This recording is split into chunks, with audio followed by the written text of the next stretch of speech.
Црвен крст Струмица исто така работи на обезбедување, на сместување на бездомниците во нашиот регион.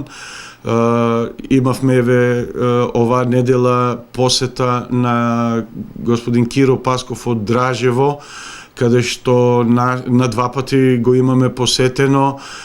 Му имаме однесено, вработените во Црвен крст Струмица, однесена е помош во храна, во хигиена, во постелнина, и по наше барање истиот да пристигне во Струмица, да го донесеме во Струмица, да го сместиме во нашите капацитети за сместување на бездомници. Лично изрази желба да остане во сопствениот дом. Од наша страна сите наши можности и ресурси кои што ги имавме му помогнавме во моментот. Доколку има потреба, стоиме на располагање пак да го посетиме и евентуално во нашите капацитети за сместување на бездомници да биде сместен.